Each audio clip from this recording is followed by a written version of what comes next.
So Saturday, obviously, with the rearrangement, or the postponement rather, which will be rearranged for later on this season, we had the opportunity to do a second internal 11v11, which was actually an excellent exercise. It was really, really good. Gave us an opportunity to see virtually every single player, see them up against each other, which allows us now to start making some important decisions. And certainly, having watched both games back now and having looked at the last sort of 6 games on video, on areas that I think we need to improve, I thought it was a really, really worthwhile exercise, and I was delighted with it. So the intensity was what you'd expect to see on a match day. There was some interesting tackles. It was a competitive edge. It was 2 teams that were desperate to win, which is exactly what I want to see, and that's what's going to be, the message moving forwards. As I said, I keep going on about that word winning. I'm not interested in second place, not interested in draws, not interested in all that. I always say, second place is first loser. So from our perspective, it was like I said, it was a really good exercise, but hopefully, fingers crossed, now we can start getting ourselves back to competitive league action now and start getting some sort of a run together, which hopefully, all things being equal, starting on Saturday.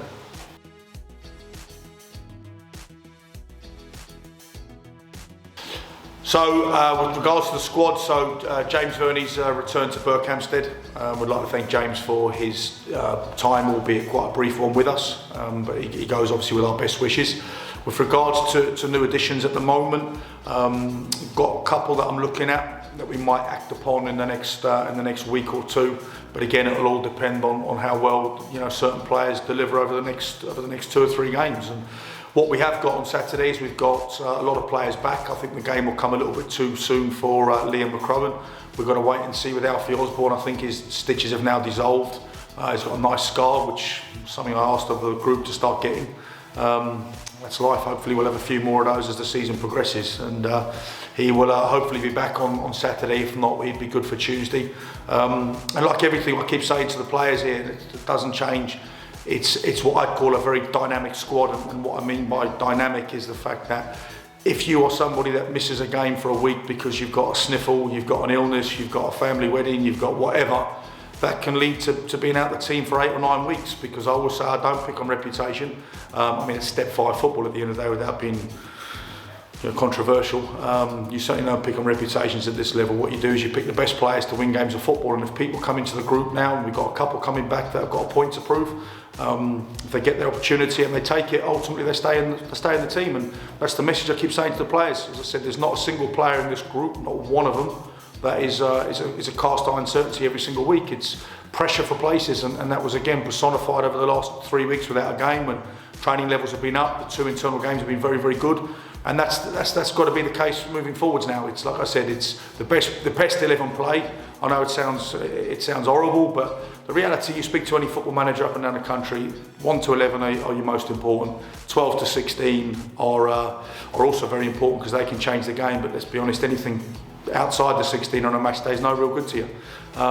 So I'm looking forward to seeing another reaction from the players tonight. We'll get everybody out on the training pitch, and hopefully we won't get any injuries or any problems, because as I said, the 16 that we've got for Saturday is, I think it's a very exciting 16, and one I'm very much looking forward to.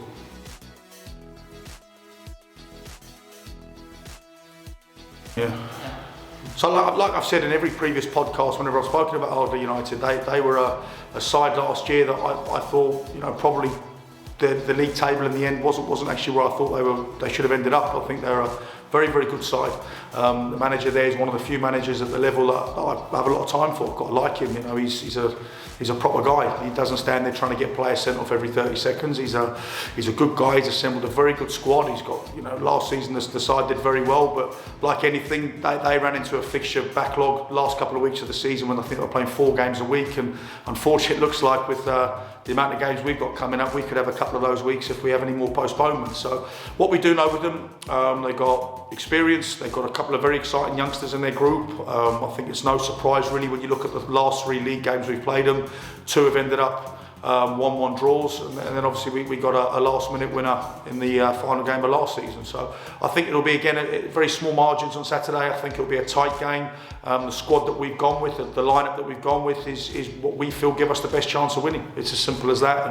But what I do know, as I say it every single time we play, we've got to cut these errors out. We've got to cut these individual mistakes out, because too often this season what we have done is we've done really, really well for large periods of the game, and then it's almost like we're comfortable. We'll start doing stupid things. So Saturday's going to be a real tough one. It's just, you know, and like anything, you have 3 weeks off, you can have great training sessions, great internal games, but really until the game starts, we won't know what state players are in. The only bonus from this last few weeks off really is that a lot of clubs have had the same fate and struggled to get a run of games. So we're all in the same boat, but most important thing for us on Saturday is find a way to win. But one thing I do know is if, you know, we come here and we're sloppy at the back and we concede 2s and 3s, forget it, we're going to be struggling to come away with anything. And they're on a good run of form, Ardley. They've 6 unbeaten now in the league. They came back you know, late into the game against Leighton away from home when I think they were 3-1 down. They beat Risborough 4-3 away from home. They're on a decent run, and one thing that is abundantly clear with Ardley, they're certainly scoring barrel loads of goals. So our back line's going to need to make sure they're switched on Saturday. They're going to have to be at it. And hopefully, as I said, we can start looking back in that 0s and 1 columns and give ourselves the most important thing, which is 3 points.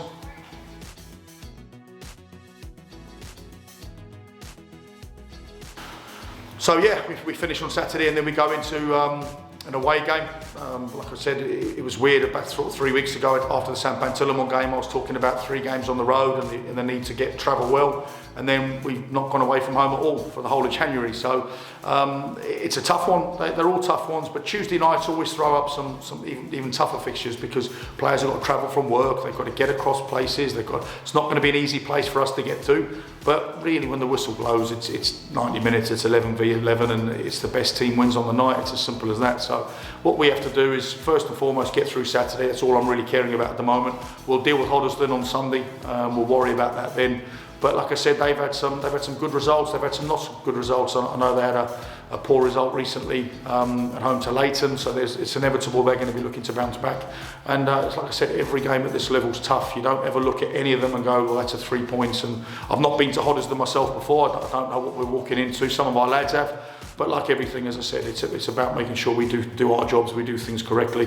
And if we do that and we get back to what we were doing for large parts at the start of the season, you know, I can see us going on a good run. But if we keep on this stop-start form that we've had really since October the 11th, funny enough, when we last played Ardley, then it's going to be a difficult end to the season. So fingers crossed we'll be back by a good crowd on Saturday. Most importantly, I hope the weather behaves itself and that we can actually get 2 games and be stood here this time next week, having had 2 fixtures rather than stood here having 0. So hopefully see you all on Saturday at home, and hopefully we travel once again in great numbers like we have done every single away game so far this season. So look forward to seeing you all there.